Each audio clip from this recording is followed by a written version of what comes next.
2026 नववर्षाचा पहिलाच सण म्हणजे मकर संक्रांती. या दिवसाची लोक आतुरतेने वाट पाहत असतात. मकर संक्रांती हा भारतातील एक महत्त्वाचा सण आहे, जो हिंदू दिनदर्शिकेनुसार पौष महिन्यात साजरा केला जातो. महाराष्ट्रात हा सण विशेष उत्साहाने साजरा होतो. दिनदर्शिकेनुसार हा सण सामान्यतः 14 किंवा 15 जानेवारीला साजरा केला जातो, कारण सूर्याच्या हालचालींवर आधारित हिंदू पंचांगानुसार तारीख ठरते. यंदा हा सण 14 जानेवारी 2026 रोजी साजरा केला जाणार आहे. ज्योतिषशास्त्र आणि पंचांगानुसार पाहायला गेलं तर मकर संक्रांतीच्या दिवशी एखाद्या विशिष्ट रंगाचे कपडे परिधान न करण्याचा सल्ला अनेकदा दिला जातो. यामागे संक्रांत देवीचे स्वरूप हे मुख्य कारण असते.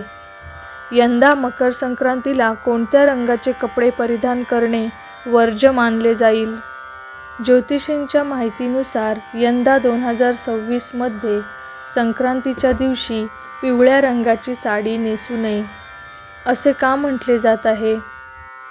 पंचांगानुसार दरवर्षी संक्रांत देवी एका विशिष्ट रंगाचे वस्त्र परिधान करून येते. ज्योतिषशास्त्रात अशी मान्यता आहे की देवीने ज्या रंगाचे वस्त्र नेसले असते, तो रंग त्या वर्षी वर्ज्य किंवा अशुभ मानला जातो. माहितीनुसार 2026 मध्ये संक्रांत देवी पिवळ्या रंगाच्या वस्त्रावर आली आहे. याच कारणामुळे यंदा पिवळ्या रंगाची साडी किंवा कपडे घालणे टाळावेत, असे ज्योतिषांकडून सांगितले जात आहे. यंदा पिवळा रंग वर्ज्य असला तरी तुम्ही खालील रंगाच्या साड्या नेसू शकता. काळा रंग. संक्रांतीला काळी साडी नेसणे हे नेहमीच सर्वात शुभ आणि शास्त्रीय मानले जाते, कारण काळा रंग उष्णता शोषून घेतो. पिवळा सोडून तुम्ही लाल, हिरवा, केशरी किंवा गुलाबी रंगाची साडी नेसू शकता.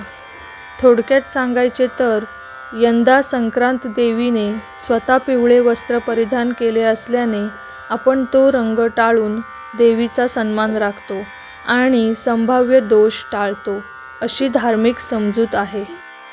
दरवर्षी येणाऱ्या संक्रांतीचे स्वरूप, वाहन, वस्त्र, शस्त्र याबाबत लोकांमध्ये उत्सुकता असते. 14 जानेवारी रोजी येणाऱ्या संक्रांतीचे स्वरूप जाणून घेऊया.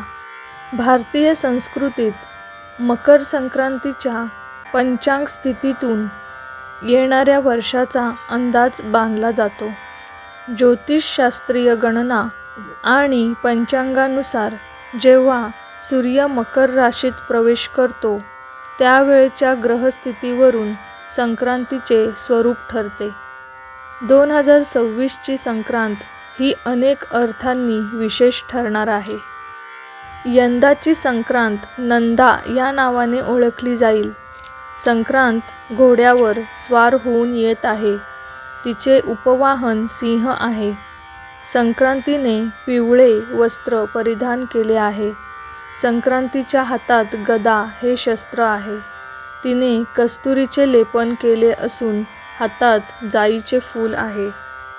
यंदा मकर संक्रांतीच्या दिवशी हा रंग चुकूनही परिधान करू नये. येणारी 2026 ची मकर संक्रांती तुम्हाला सुख, समृद्धी, ऐश्वर्य आणि शांती घेऊन येवो, हीच ईश्वरचरणी प्रार्थना. तुम्हाला मकर संक्रांतीच्या खूप खूप शुभेच्छा.